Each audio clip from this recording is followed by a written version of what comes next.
इस वक्त की बड़ी खबर आपको बता रहे हैं। पूर्णिया से सांसद पप्पू यादव जेल से रिहा होने के बाद तरह तरह की बयानबाजी कर रहे हैं और इस बीच उन्होंने एक बड़ा बयान दिया है, अपनी जान को खतरा बताया। उनका कहना है कि उनकी जान माल को खतरा है। कुछ वरिष्ठ अधिकारी और नेता इस साजिश में शामिल हैं और इसी बीच अब तेज प्रताप यादव ने भी एक बड़ा बयान दिया है और उन्होंने भी इसी संदर्भ में कहा है कि उनकी जान को भी खतरा है।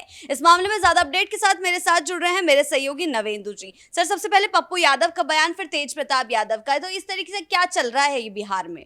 देखिए, पप्पू यादव को आखिरकार न्याय मिल गया। जो सवाल सरकार पर उठाए जा रहे थे, कुछ लोग कोर्ट तक पे सवाल उठा रहे थे, आज उनकी जुबान बंद हो गई और एक बार फिर से साबित हो गया कि लोकतंत्र में न्यायालय ही सर्वोपरि है। अगर कोई सरकार कितना भी कोशिश क्यों ना कर ले, वो जबरदस्ती किसी को नहीं फंसा सकती। ऐसा आरोप था पप्पू यादव के समर्थकों का कि सरकार उनसे बदला ले रही है, लेकिन ना सामने सरकार का कोई आके बोल रहा है कुछ पप्पू यादव के खिलाफ। सिर्फ और सिर्फ लोगों ने यही कहा कि कानून के हिसाब से कार्रवाई होगी और न्यायालय ने पप्पू यादव को तमाम मामलों में जमानत दे दी है। यानी अब वो दोबारा जेल जाने की स्थिति में नहीं है। पप्पू यादव बाहर आ चुके हैं और बाहर आते ही उनका वही रूप फिर से देखने को मिला जहां से वो जेल के अंदर गए थे। बाहर जैसे ही आए, उनकी पुरानी आदत रही है कि पप्पू यादव जब बोलते रहते हैं, बोलते बोलते वो कुछ ज्यादा ही बोल देते हैं। वो कह रहे हैं कि मुझे मरवाने की कोशिश की गई। आप सोचिए ये कितना गंभीर और कितना बड़ा आरोप है और ये सीधे सीधे सम्राट चौधरी और नीतीश सरकार को एक बड़ी चुनौती है कि आपको हम इस तरीके से बदनाम करेंगे। हम पप्पू यादव की तारीफ अक्सर इस बात के लिए करते हैं कि वो लोगों की मदद करते हैं, लोगों के साथ मिलते जुलते हैं, गरीबों का, शोषितों का, वंचितों का और उन तमाम लोगों का कहते हैं कि हम आवाज उठाते हैं। लेकिन आप ऐसा कैसे हो सकता है कि एक तरफ खुद को न्याय का मसीहा बताएं और दूसरी तरफ आप सरकार पर इस तरीके के गंभीर आरोप लगाएं? क्या आपके पास कोई प्रूफ है? उन्होंने कहा मैं बहुत सारे कॉल रिकॉर्डिंग्स और ये वो इधर बहुत सारी बातें हैं, उसको लोगों के सामने रखूंगा। लेकिन ये आरोप सिर्फ पुलिस पर, एसएसपी पर नहीं है, ये सरकार पर आरोप हो जाता है और इसीलिए पप्पू यादव कभी कभी ज्यादा बोल देते हैं और उस वजह से वो फंस जाते हैं। इस मामले को लेकर अब देखिए मामला सीबीआई के हाथ में चला गया है। नीट केस की जांच सीबीआई करेगी और पप्पू यादव ने कहा है कि यह बहुत बेहतर हुआ है। उन्होंने कहा है कि मेरा पहली बार न्यायालय और भगवान से भरोसा उठ गया। ये वही पप्पू यादव हैं जो कई बार कहते हैं कि भगवान से बड़ा अल्लाह है। इनका बयान आप बहुत सारे बयान उठा के देख लीजिए, इनके इतना राजनीति में कंफ्यूज शायद ही बिहार में कोई होगा। एक ये है, दूसरे ये हैं तेज प्रताप यादव। पप्पू यादव देख लीजिए उनका बयान, चुनाव से पहले वो क्या करते हैं, कांग्रेस से टिकट मांगते हैं, टिकट नहीं मिलता है, लालू परिवार उसमें रुकावट डाल देता है तो निर्दलीय चुनाव लड़ते हैं, तब भी खुद को कांग्रेस का सिपाही बताते हैं। उसके पहले अपनी पार्टी बनाते हैं, कभी कांग्रेस में, कभी आरजेडी में, कभी निर्दलीय। पप्पू यादव इतने कंफ्यूज रहते हैं, सिर्फ और सिर्फ उनको लगता है कि जहां से वो जीत दर्ज कर पाए, जहां उनको फायदा मिले, वहां की बातें वो करने लगते हैं। लेकिन दिक्कत यह है कि पप्पू यादव को कभी कभी ये बात समझ में नहीं आती कि सारी प्रक्रिया जो है वो सिस्टमेटिक तरीके से चलती है। अगर पुलिस ने उन पर कार्रवाई की थी तो इतना जल्दी उनको कोर्ट से जमानत मिल गई। अब देखिए कि यहां पर आप प्रक्रिया पर सवाल नहीं उठा सकते। आप सरकार पर सवाल उठाइए, लेकिन सवाल उठाने का यह मतलब नहीं है कि आप ये आरोप लगा दीजिए कि मेरी जान मारने की कोशिश की गई। ये आप बहुत गंभीर आरोप है और निश्चित तौर पर अगर पप्पू यादव मामले को गुमराह करने की कोशिश में लगे हैं और वो कोई नई हवा देने की कोशिश कर रहे हैं तो कहीं आगे जाकर ये फिर से ना फंस जाएं, क्योंकि नीट मामले को लेकर सरकार बहुत गंभीर नजर आ रही है। अब मामला सीबीआई के हाथों में है, एसटीएफ की एक कहें तो हार देखने को मिली है।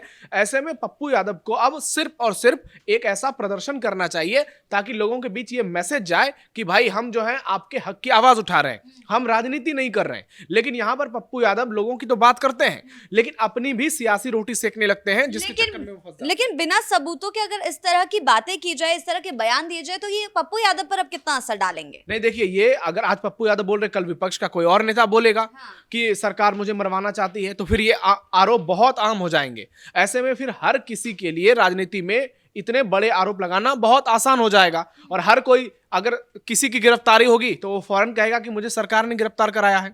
तो ये चीजें लोकतंत्र में नहीं होनी चाहिए। जनता को सब कुछ मालूम है, लोग देख रहे हैं, मीडिया आपके साथ है पूरी तरह से। और इसीलिए पप्पू यादव ने कहा कि मैं न्यायालय के बाद सबसे ज्यादा किसी का धन्यवाद करता हूं तो मीडिया का करता हूं, क्योंकि आप देखिए कि मीडिया पर भी सवाल उठाए जाते हैं, लेकिन मीडिया कितनी मजबूती से पप्पू यादव के समर्थन में खड़ी रही और तमाम उनके जितने भी फुटेज थे वो दिखाए गए, टेलीविजन से लेकर सोशल मीडिया तक। और उसी की वजह रही कि पप्पू यादव के समर्थन में लोगों का एक बड़ा बेस तैयार हुआ। पूर्णिया से लेकर पटना तक उनके समर्थन में विरोध प्रदर्शन हुए, लेकिन इसके बावजूद पप्पू यादव इतने कंफ्यूज्ड हैं कि वो बोलते बोलते कुछ ऐसा बोल देते हैं कि खुद ही अपने पैर पर कुल्हाड़ी मार लेते हैं। और ऐसे बयान, उनको निश्चित तौर पर ऐसे बयानबाजी से बचनी चाहिए। और ये तो तय हो गया है कि पप्पू यादव रुकने वाले नहीं है। जेल से पहले जो इनका पूरी तरह से मामला देखने को मिला था, उसी मूड में ये जेल से बाहर निकले हैं और कह रहे हैं कि मैं बड़े खुलासे करूंगा। यानी नीट छात्रा केस को लेकर मामला जो है वो और ज्यादा अभी गर्मा सकता है। हालांकि अब सीबीआई जांच करेगी, तब तक हर किसी को शांत रहना चाहिए, देखना चाहिए कि इस मामले में आगे चलकर क्या अपडेट सामने आता है। जी, और अगर तेज प्रताप यादव की बात करें तो वो ये बयान क्यों दे रहे हैं? उनकी जान को किससे खतरा है? देखिए, तेज प्रताप भी पप्पू यादव की तरह ही कभी कभी कंफ्यूज होते हैं। कभी पप्पू यादव की आलोचना करते हैं, कभी तारीफ करते हैं, कभी समर्थन कर देते हैं। और वो कह रहे हैं मुझे भी जान की खतरा है। तो तेज प्रताप का ये आरोप कोई पहली बार नहीं है, कई बार वो आरोप लगा चुके हैं और इसलिए उनको सिक्योरिटी भी दी गई है। बिहार विधानसभा चुनाव में तेज प्रताप अकेले चुनाव लड़े। आप इतने ज्यादा उनके सियासी दुश्मन हो गए हैं कि उनको लगता है कि हर कोई जो है अब उनके खिलाफ ही खड़ा हो गया है। उन्होंने इतने जयचंदों का खुलासा किया है, परिवार से, तेजस्वी यादव से सीधा लोहा ले रहे हैं। लेकिन भारत की राजनीति की एक खूबसूरती रही है कि यहां अभी सत्ता के लिए कोई किसी के जान का दुश्मन नहीं बना है। ऐसे बहुत कम या तो नहीं के बराबर आपको उदाहरण मिलेंगे, जैसे चीन में, अमेरिका में, साउथ अफ्रीका में, रसिया में बहुत सारे ऐसे नेता हुए जिन्होंने सत्ता पाने के लिए बांग्लादेश में दूसरे नेताओं को मरवा दिया या फिर उनके खिलाफ इतनी बड़ी साजिश रच दी कि वो या तो जेल में चले गए या देश छोड़कर भाग गए। लेकिन भारत की राजनीतिक संस्कृति में अभी ये चीजें बहुत पीछे है और ये लोकतंत्र के लिए बहुत बेहतर है। ऐसे में आप जनता के प्रतिनिधि होकर, हालांकि इस बार तो तेज प्रताप चुनाव हार गए हैं, लेकिन आप इतने बड़े पद पर रहे हैं, बिहार में मंत्री रहे हैं, विधायक रहे हैं, और उसके बाद ऐसे आरोप आप तब लगाइए जब आपके पास पूरे तथ्य और प्रमाण हो। जी, कुछ दिन पहले ही तेज प्रताप ने जयचंदों के नामों का, सभी का नामों का खुलासा किया है और उसके बाद सीधा ये आरोप लगाना, तो ये किस और इशारा कर रहा है? नहीं, देखिए, ये निश्चित तौर पर तेज प्रताप यादव की गंभीरता पर सवाल खड़े करता है। अगर उनके आरोपों में दम है तब तो फिर कोई दिक्कत नहीं है, फिर तो लोग कहेंगे कि तेज प्रताप को और ज्यादा सिक्योरिटी मिलनी चाहिए। लेकिन आप किस आधार पर बयान दे रहे हैं, उस बयान के पीछे का मकसद क्या है, कारण क्या है? क्या आपको कहीं से धमकी मिली है, किसी फोन के थ्रू, किसी मैसेज के थ्रू, किसी ईमेल के थ्रू? तो आपको बतानी चाहिए कि पूरी बात है क्या। आपने अभी कुछ दिन पहले प्रेस कॉन्फ्रेंस किया, उसके बाद अनुष्का यादव को लेकर जो मामला इतना बढ़ गया है, इतना बवाल मच गया है, हो सकता है सिंपैथी गेम करने के लिए तेज प्रताप यादव ने ये बयान दिया हो। लेकिन बिहार की सियासत में अब ये बहुत आम हो चुका है कि कोई भी नेता होता है वो फट से कह देता है मेरी जान को खतरा है। भाई, पुलिस किस लिए है, कानून व्यवस्था किस लिए है? आज पप्पू यादव के मामले में लोगों का भरोसा एक बार फिर से जीता कि पुलिस अगर मनमानी करने की कोशिश भी कर रही थी तो न्यायालय ने पुलिस की हेकड़ी निकाल दी। ये एक मैसेज गया जो पप्पू यादव के समर्थक कह रहे हैं। तो दूसरी ओर आपको सरकार पर भरोसा रखना चाहिए, आपको लोगों पर भरोसा रखना चाहिए कि इतनी आसानी से इतना कुछ नहीं हो सकता। ये जंगल राज का दौर नहीं है। अब वो लालू राज चला गया जब लोग खुलेआम किसी को भी गोली मार देते थे। आपने वो कहानी पढ़ी होगी कैसे श्री प्रकाश शुक्ला ने, जो यूपी का एक बहुत बड़ा गैंगस्टर था, वो बिहार पहुंचकर इंदिरा गांधी आईजीएमएस हॉस्पिटल में जाकर बिहार के मंत्री को, विधायक को गोली मार देता है। अब उस तरीके की तस्वीरें निकलकर सामने नहीं आती हैं क्योंकि अब कानून का राज है। यहां पर तेज प्रताप यादव कह रहे हैं कि कानून व्यवस्था को दुरुस्त करने की जरूरत है, अपराध को कंट्रोल करने की जरूरत है। और कुछ दिन पहले यही तेज प्रताप कह रहे थे कि हम पीएम मोदी को 10 में 10 नंबर देंगे, बिहार में सरकार बहुत सही काम कर रही है, सम्राट चौधरी बहुत सही काम कर रहे हैं। इसलिए राजनीति में आपकी विचारधारा एक होनी चाहिए और उसी विचारधारा के चलते लोगों के बीच में आपकी छवि बनती है। आज राहुल गांधी, अखिलेश यादव जैसे नेता इतने कंफ्यूज्ड हैं कि वो एक तरफ मुसलमानों को खुश करने में लगे होते हैं, दूसरी तरफ हिंदुओं पर भी एक उनकी पैनी नजर टिकी रहती है, जिससे लोगों को लगता है कि ये व्यक्ति जो है डबल माइंडसेट वाला है। तो तेज प्रताप यादव को भी अपना एक ऐसा नैरेटिव, एक ऐसा चेहरा, एक ऐसी छवि पेश करनी होगी जिसके चलते लोगों में भरोसा पैदा हो सके कि आने वाले समय में ये व्यक्ति जो है सीरियस पॉलिटिशियन की तरह राजनीति करेगा।